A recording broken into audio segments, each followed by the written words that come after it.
Well, welcome to the book of Ezra. We're going to have a lot of fun in this one. Now, Ezra is a scribe that was among the Jews during the conquest, or the Babylonian conquest. So, after all of that has happened, we're going to learn more about this. This is the time when the Jews are going to be returning back to Jerusalem. So, if you remember at the end of Second Chronicles, we talked a lot about the events of what happened around 586 BC when Babylon destroyed Jerusalem and took captive the Jews, carried most of them away to Babylon, basically, over in the west, and they destroyed the walls around Jerusalem so that the city was completely defenseless and exposed, and left some poor people back there at Jerusalem to worship and to rebuild their lives, while most of the Jews got taken captive and carried over to Babylon. So, lot to cover. So, it's been about 40 years since that time when we pick up here at the beginning of Ezra, because Ezra, this book picks up with Cyrus the Great. Now, at the time, in the end of Second Chronicles, okay, so I want to talk about some of the history that's transpired since this time. Buddhism is becoming a religion. It's been around. It got established around 600 BC. Buddhism is coming around as a new religion. Zoroastrianism is around as a religion also. Zoroastrianism was originally founded in more of the Persian Empire around what we'd call present day Western Iraq, or Iran, I mean. Um, Probably the first eco-friendly religion that was there, basically, is Zoroastrianism. They believed that the plants and the trees were extensions of God in a way, so they kind of worshipped them to an extent, and were pretty ecologically friendly because they believed in the spirit and energy of the plants and animals and things. Uh, so a lot of regrowth as far as religion, concepts of religion, getting back with God really took off, which is the same time the Book of Mormon begins its journey as well. We're going to talk more about that book when we get to that book of scripture. So now we're at the time they've been in Babylon. Uh, it's about 40 years have transpired since then. Babylon continued to grow as a nation. They fought with Egypt a little bit. They fought with some other countries here and there, but for the most part, established a world dominating force and did pretty decent. Nebuchadnezzar did quite a bit. There were several other groups that came along that talked about that. In fact, let's see. I have a little bit here the about Babylon. Let's see. Where was the names? I thought I had the names of the people, the previous people that were the kings of Babylon. Maybe, let's see. Oh, maybe I didn't read that. I didn't put it in here. Well, anyways, Nebuchadnezzar eventually dies. His son takes over. There's a few other rulers that come through until we get to Nabonidus. Nabonidus rules for like 16 years in Babylon in part of that time frame. So the Jews are hanging out. So we kind of have a division of. We really have three groups of Israel that's out there. So Assyria took the northern kingdom, the kingdom of Israel, and dispersed them. And Assyria just scattered them all over the place. We don't know where they went. Babylon, they took a lot of the people out of Jerusalem, out of which was more Judah and Benjamin. Those are the ones that stayed in the kingdom of Judah. The rest of the nations, or the rest of the tribes, were in the nation of Israel. So Judah and Benjamin are the main tribes left in Jerusalem, in that area, after the Assyrians. So when the Babylonians came through and Nebuchadnezzar destroyed Jerusalem, after he realized that they were going to betray him, that he took a ton of the Jews with him, ton of the people with him to Babylon. They'd lived 40 years in Babylon. So these are people that they didn't necessarily live in a jail, but they lived among the people in Babylon. They weren't quite seen as full status in some ways, but they were intermarrying with Babylonians and others. Their religion, their way of life, their language even changed. The scriptures are written after the exile, from like the book of Jeremiah on. It's a more of a post-exile language pattern, where there's a pre-exile language pattern in the Old Testament as well. But there's some Jews that stayed at Jerusalem. Some of the people, some of Judah and Benjamin, stayed at Jerusalem and lived there as farmers, just poor people, and kept the worship. Whereas the people who went to Babylon, their worship changed somewhat with some of the pagan rites and ideas. So a few different challenges are going to come up in the church as we move forward here. But this is in the book of Ezra. We're talking about when after Babylon had ruled for a while, the we got down to Nabonidus' son Belshazzar. We'll get more of this story when we get into the book of Daniel. He's intricately connected with that story. But basically, Belshazzar is the king of Babylon at the time. Babylon's gotten weak and lazy and wicked, and so it's you look at that pride cycle. They're on that section where it's time to go. They're time to rock the boat and get rid of the old and put in the new. And they Persia, so if you remember during the Assyrian conquest, Persia and Babylon came together to fight Assyria. After Assyria was conquered, Persia was kind of pushed to the side a little bit. They kind of split ties with Babylon, and Persia ended up growing into a bigger nation to the side and fighting Babylon and eventually winning over Babylon. So Nabonidus, or not Nabonidus, some of the generals tried to split the Babylonian army off to distract Cyrus from attacking Babylon itself, their main city, and it didn't work.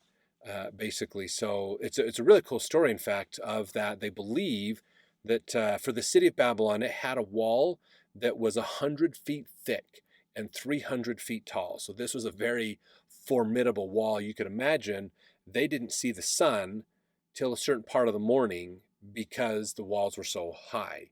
And then the sun went down earlier than normal because of the height of the walls, like living in a mountain valley kind of a thing. So huge walls, near impenetrable as a fortress that Babylon was. It was pretty amazing. But you need supplies to run a city. And so one of the things that they would do is they would find a nearby river and they would create an aqueduct and they would bring that water to the city. So they had running water in the city to bathe, to drink, to wash, those kinds of things, for sanitation and so forth. And so the Tigris River was nearby. So they created an aqueduct to basically divert the Tigris River away from its main course, the main direction it's always gone, into the city of Babylon, and then it would run back out through another aqueduct and go back to its course. So they just diverted a section of the river so that they could have fresh water and the city could use it to sustain itself. It is believed, and this is again, we're kind of getting the story of Daniel a little bit. If you remember from the story of Daniel, Belshazzar is having a party with his buddies, and he's a little inebriated, and he sees the finger of the Lord writing on the wall that basically, your kingdom is done. I'm giving you to the Medes and the Persians. And that night, they were taken over by Persia. They believe what happened was that Cyrus came in.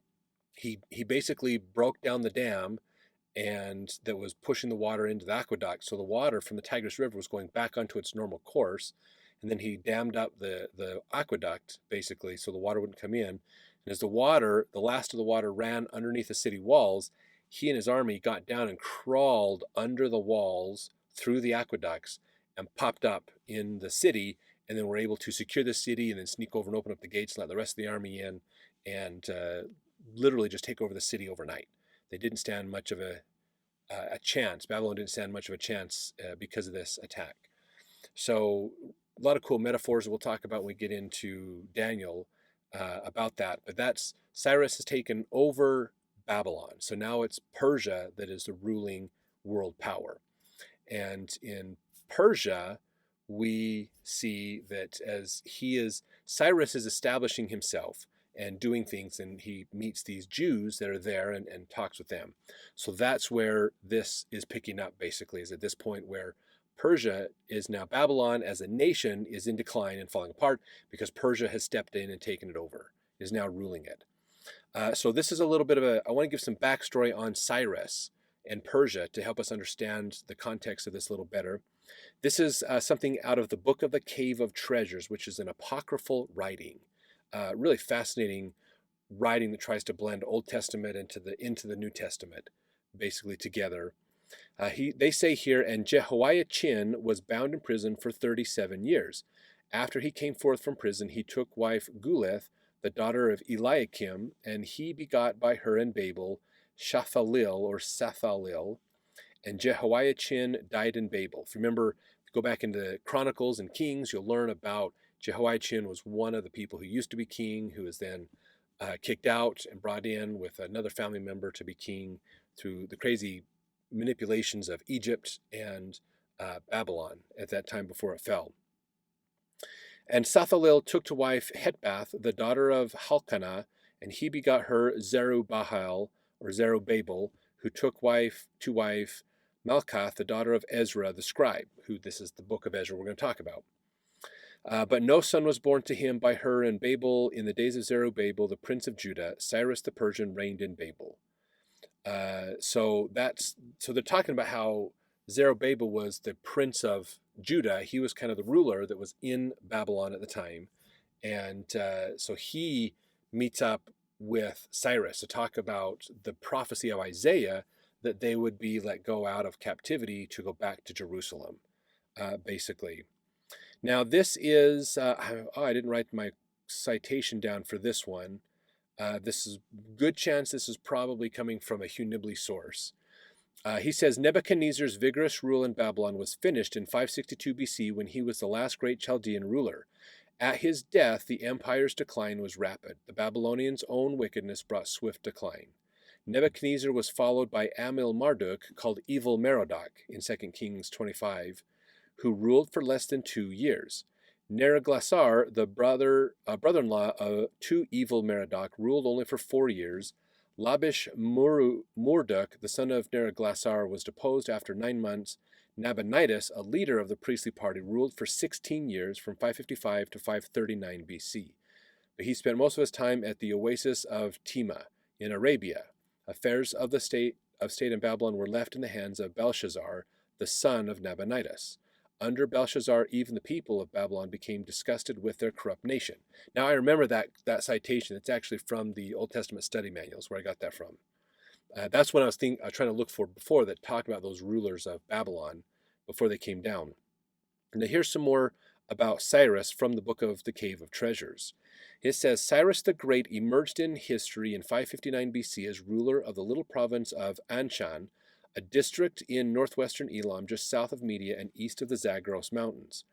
Anshan was then under the overlordship of Media. When Cyrus revolted against his overlord Astyages, the Median army went over to him in a body, surrendering Astyages as prisoner. Cyrus apparently was the voluntary choice of the Medes as their king. The empire's capital, Ecbatana, and all its treasure came into possession of Cyrus practically without a blow. Thus, within 10 years, Cyrus made himself master of the Median Empire, comprising modern Persia, northern Assyria, Armenia, and Asia Minor, as far west as the river Halys. So here's the quote. Sorry, what did I do to do that? I looked at the wrong citation. We've got a lot of citations. This is actually all this is coming from Essentials of Bible History from Elmer Mold. So he says here, after conquering northern Mesopotamia, he attacked and defeated the fabulously rich Croesus, king of Lydia, whose kingdom extended from the river of Halys in Turkey to the Aegean Sea in Greece. Returning in 539 BC, Cyrus advanced against Babylon, which opened its gates to him without a battle. According to Daniel, Belshazzar saw the handwriting on the wall telling him of the fall of Babylon the very night before Cyrus entered the city and brought an end to the Babylonian Empire. See Daniel 5. Indeed, Cyrus seemed to have been welcomed by a populace as a friend and benefactor. Thus, Cyrus became master of all Western Asia. The fall of Babylon marked the end of Semitic world power. With the triumph of Cyrus, a new race, the Indo-European, came into world dominion, and the political destiny of the world was thenceforth in the hands of that race. This, therefore, marks a new and very important watershed in biblical history. Cyrus was a born ruler of men. He inaugurated a new policy in the treatment of conquered peoples. Instead of tyrannizing over them and holding them in subjection by brute force, he treated his subjects with consideration and won them as his friends. He was particularly considerate of the religions of conquered peoples. The effect of this policy was to weld his subjects to him in a loyalty which made his reign an era of peace. So Cyrus was a very different kind of leader, a different way of doing things in world politics. Before him, like they said, it was a lot of rule by force, rule by fear. That goes all the way back into like Akkadian empires and things that go back a long time. And Cyrus didn't do that. He came out more as somebody seeking the favor of God his whole life. And so he tried to become more of a friend, garnered loyalty because he was helpful to other people and kind to them. So they wanted to serve him, not that they were forced or afraid to not serve him, basically. In fact, Josephus, the Jewish historian from the time of Christ, had this to say about Cyrus. He wrote, "In the first year of the reign of Cyrus, which was the 70th from the day that our people were removed out of their own land into Babylon, God commiserated or mourned the captivity and calamity of these poor people, according as he had foretold to them by Jeremiah the prophet before the destruction of the city." Lehi was part of that prophecy as well. "And after they had served Nebuchadnezzar and his posterity, and after they had undergone that servitude 70 years, he would restore them again to the land of their fathers, and they should build their temple and enjoy their ancient prosperity. These things God did afford them, for he stirred up the mind of Cyrus, and made him write this throughout all Asia. Thus saith Cyrus the king, since God Almighty hath appointed me to be king of the habitable earth, I believe that he is that God which the nation of the Israelites worship. For indeed he foretold my name by the prophets, and that I should build him a house at Jerusalem in the country of Judea." This was known to Cyrus by his reading the book which Isaiah left behind him of his prophecies. For this prophet said that God had spoken thus to him in a secret vision. "My will is that Cyrus, whom I have appointed to be king over many and great nations, send back my people to their own land and build my temple." This was foretold by Isaiah 140 years before the temple was demolished.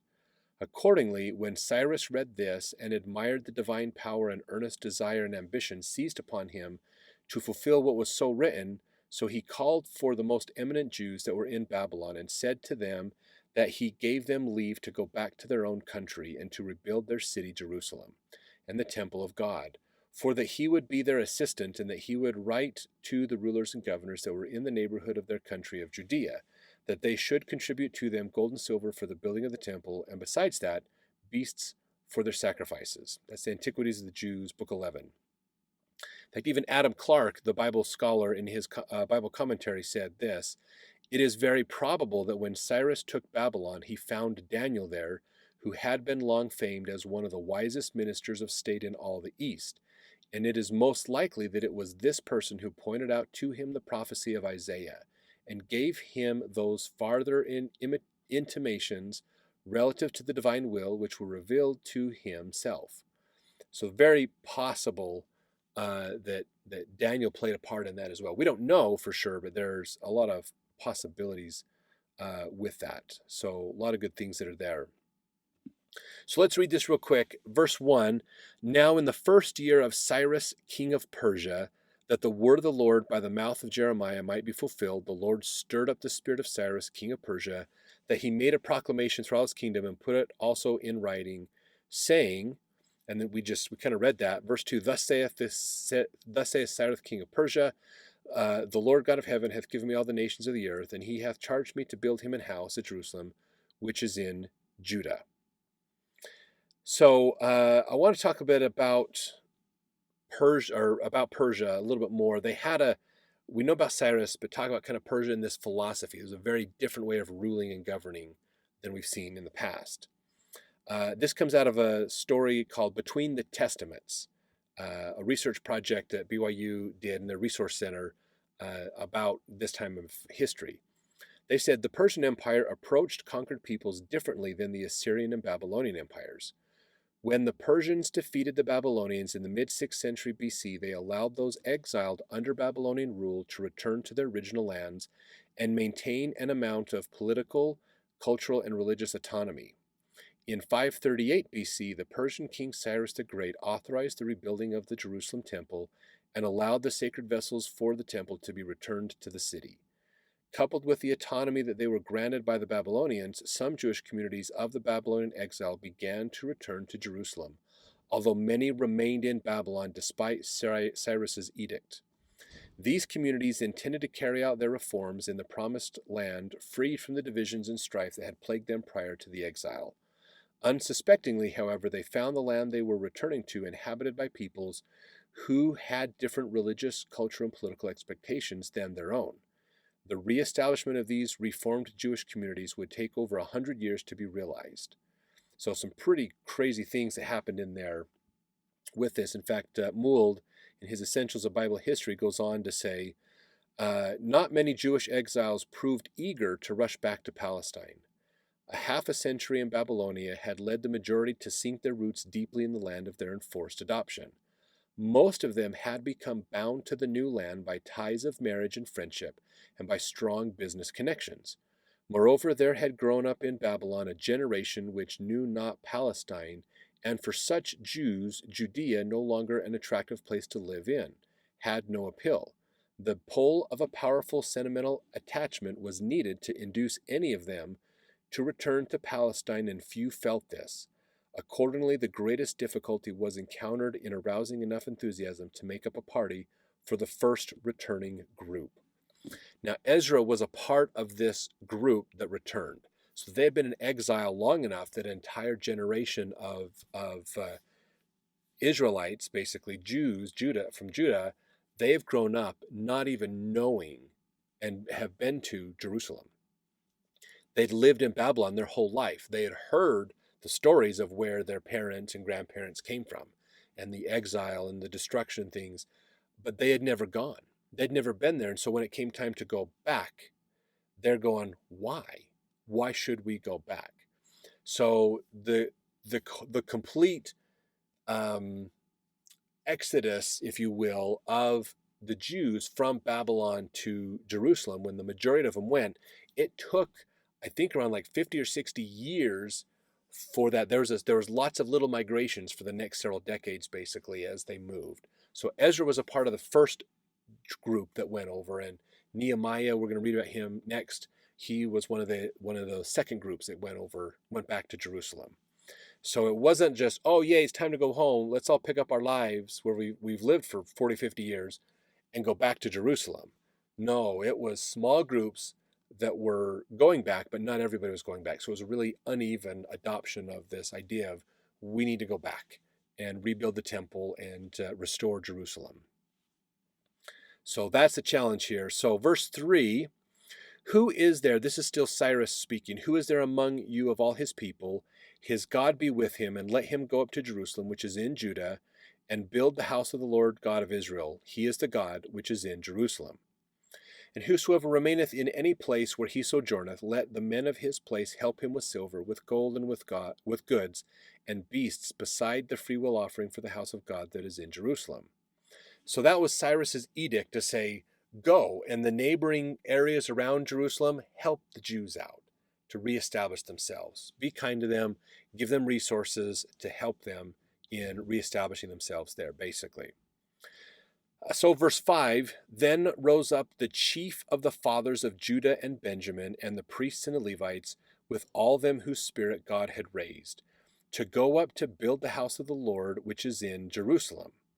So this is kind of talking about they're getting ready to go on this journey back to Jerusalem, and they feel motivated to go back, but they're not making people go back, but if you feel inspired to go with this group and go back. Verse 6, and all they that were about them strengthened their hands with vessels of silver, with gold, with goods, and with beasts, with precious things, besides all that was willingly offered. So the neighboring areas, the neighboring kingdoms, willingly helped the Jews because Cyrus, who's their new overlord, basically ruler, told them to. Verse 7, and Cyrus the king brought forth the vessels of the house of the Lord, which Nebuchadnezzar had brought forth out of Jerusalem, and had put them in the house of his gods. So these are the vessels, like for the goblets, for the waters and wines and things. There was the the candlestick, there's the altar of incense, there's all these things that went in the tabernacle, basically, that and other artifacts they had for the Temple of Solomon. So this is we are just about to start the Second Temple period, basically. That we're still in that intermediary spot. We're about to start the Second Temple period. So these are the things that were there in Solomon's temple that are being returned to the Jews so they can take them and put them back in the temple. Verse 8, even those did Cyrus king of Persia bring forth by the hand of Mithridath the treasurer, and numbered them unto Sheshbazzar the prince of Judah. And this is the number of them: 30 charges of gold, 1,000 charges of silver, 29 knives, 30 basins of gold, silver basins of a second sort, 410, and other vessels 1,000. All the vessels of gold and of silver were 5,400, and these did Sheshbazzar bring up with them of the captivity that were brought up from Babylon unto Jerusalem. So they've gathered the temple artifacts together. They've got resources so they can go build the temple and do this, and they're going to begin and head out. So let's jump into Ezra chapter 2, the next chapter, to continue the story as the Jews migrate back to Jerusalem.